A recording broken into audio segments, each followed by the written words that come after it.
Вывод войск, сдача позиций или спланированное отступление. Президент воспринял угрозы всерьез. Армия готова нанести удар. Тайные визиты к Путину, дату держат в секрете. О чем будут говорить с диктатором и не собираются ли его похитить из Кремля?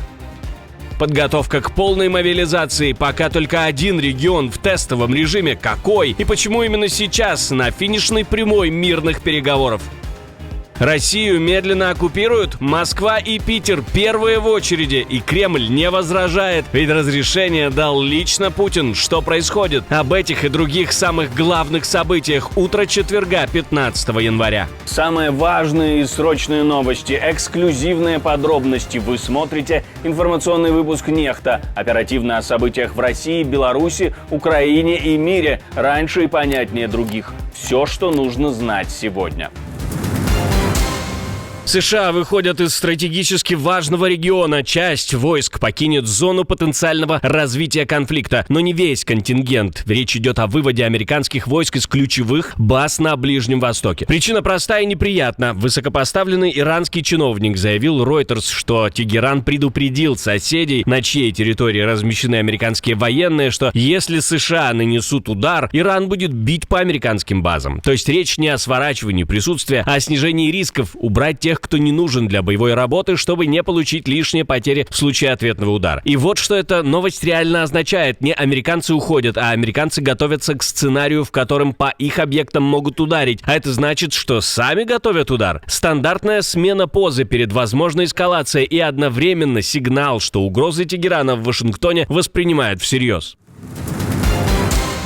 На оккупированных территориях объявили подготовку к призыву на военную службу в 2026 году. Соответствующий указ подписал глава так называемой ДНР. Это касается мужчин от 96 до 2008 годов рождения. Согласно указу, в оккупации создают республиканскую призывную комиссию, а также комиссии в городах и муниципальных округах. Руководителям оккупационных муниципалитетов, так называемых, поручили всячески содействовать военкоматам и взять под личный контроль выполнение плана призыва. Отдельно подчеркивают необходимость организовать доставку членов призывных комиссий к призывным пунктам, а также еженедельно отчитываться о результатах розыска тех, кто пытается избежать службы. МВД ДНР, так называемое, должно помогать военкоматам с принудительной доставкой мужчин. Станет ли это пробной всероссийской мобилизацией, если старт будет дан в одном регионе, который жалко и еще меньше, чем остальные?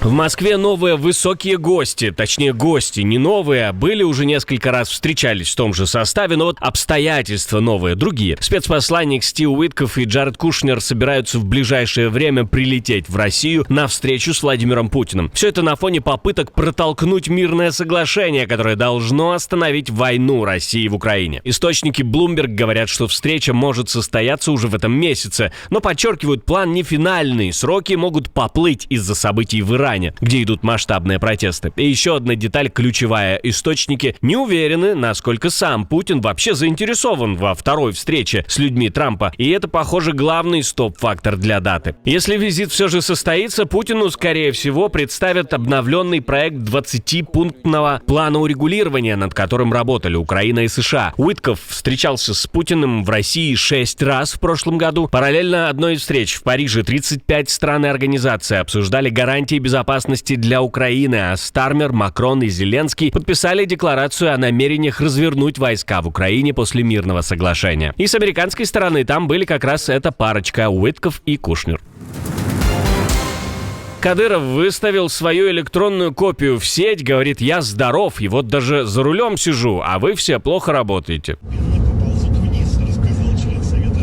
Но несколько деталей рушат общую картинку. Во-первых, на видео на тротуарах зеленая трава. Ну а во-вторых, сами послушайте. После новогодних праздников цена билета будет корректироваться и идти вниз. Новый год в Чечне вроде в то же самое время, а значит, видео могло быть записано в 2025 году.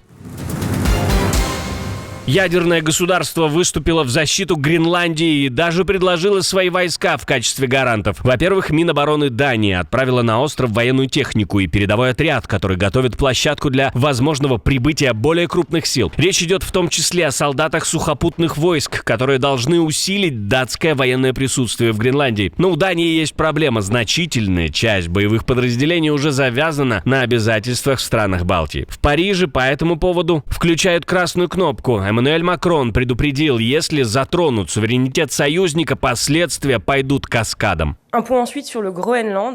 И я процитирую дословно слова президента, сказанные сегодня в полдень. «Мы не недооцениваем заявление по поводу Гренландии. Если будет затронут суверенитет европейской страны и союзника, каскадные последствия окажутся беспрецедентными, и Франция внимательно следит за ситуацией и будет действовать в полной солидарности с Данией и ее суверенитетом». Глава МИД Жан-Ноэль Барро заявил, что 6 февраля Франция откроет консульство в Гренландии. Решение, по его словам, готовили еще с прошлого года. Барро прямо потребовал, чтобы США прекратили шантаж Гренландии и разговоры о взятии территории под контроль. Когда своих рабочих рук не хватает, к тому же становится все меньше, в ход идут самые простые, но странные механизмы. Россия все глубже подсаживается на импорт рабочих рук, теперь массово из Индии. В этом году в страну могут завести еще минимум 40 тысяч индийских трудовых мигрантов, утверждают в Делийском бюро по трудоустройству. Основные точки — Москва, Петербург и область, где кадровый голод уже не прячут, людей просто нет. Парадокс доходит до абсурда. Все приезжие мужчины 19-43 лет, многие не знают русский, а на работе им объясняют задачи жестами. Если в 2022-м индийцам выдали около 8 тысяч разрешений на работу, то на 2025 правительство уже заложило более 70 тысяч. Рабочие из визовых стран юридически привязаны к работодателю, уйти и свободно сменить место сложно, разрешения оформляют сразу на год. Рекрутеры добавляют еще один мотив. Индийцы, по их оценкам, соглашаются на зарплаты на 30-50% ниже местных. Все это происходит на фоне рекордно низкой безработицы, около 2%, и дефицита кадров. Экономисты оценивают нехватку в 2,6 миллионов работников, а к 2030 году будет более 3 миллионов. В декабре под это подписали межгоссоглашение о мобильности рабочей силы, чтобы завоз десятков тысяч людей стал еще проще.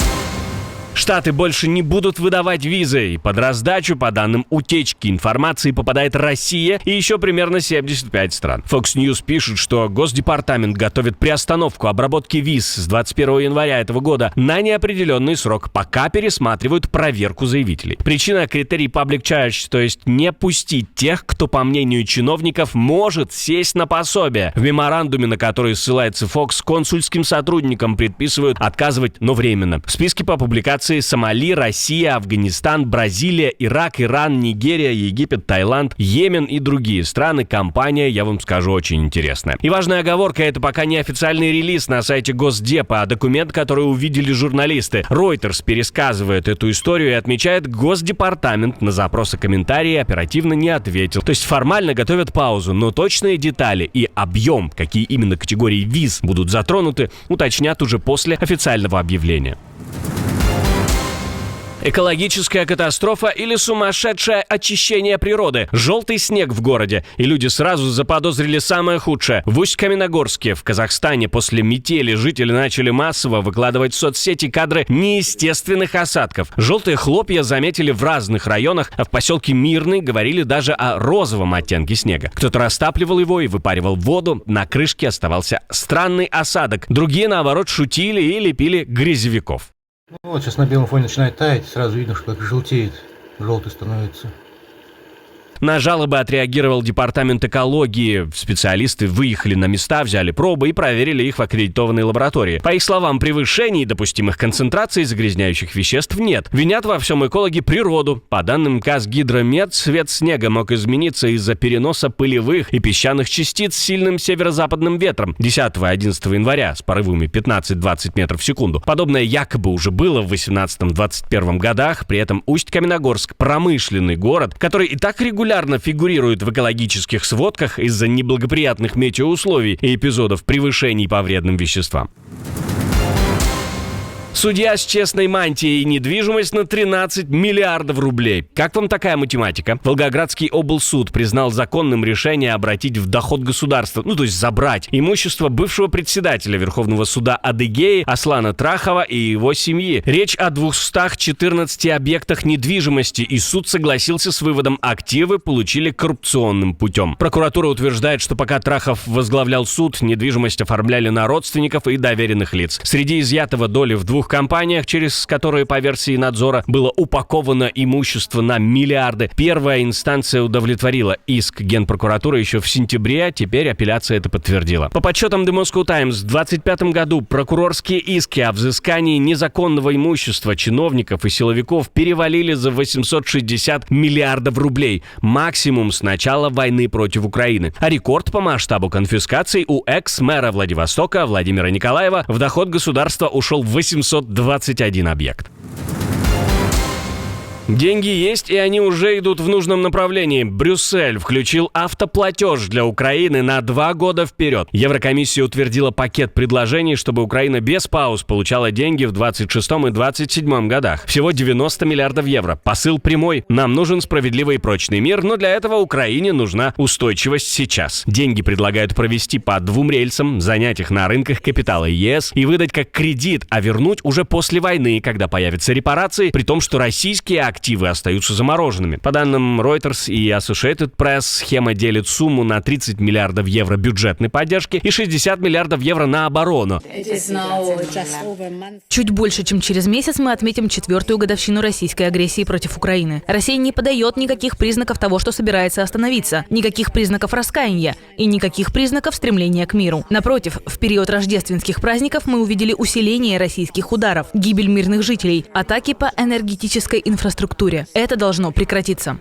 И еще штрих ко всему этому фону. В Еврокомиссии отдельно отмечают, что параллельно давят на Москву санкциями и держат замороженные активы на крючке, как потенциальный источник для будущих расчетов. А в прошлом выпуске мы рассказывали вам о том, как Путин принял решение о вторжении, новом коррупционном скандале, расколе в парламенте, угрозах Дональда Трампа и тысячах жертв революции 2026. Как страна НАТО оказалась на грани блэкаута и последствия атаки, которую пытались скрыть власти. Посмотрите, если не видели, подписывайтесь, чтобы ничего не пропустить, и до встречи уже вечером.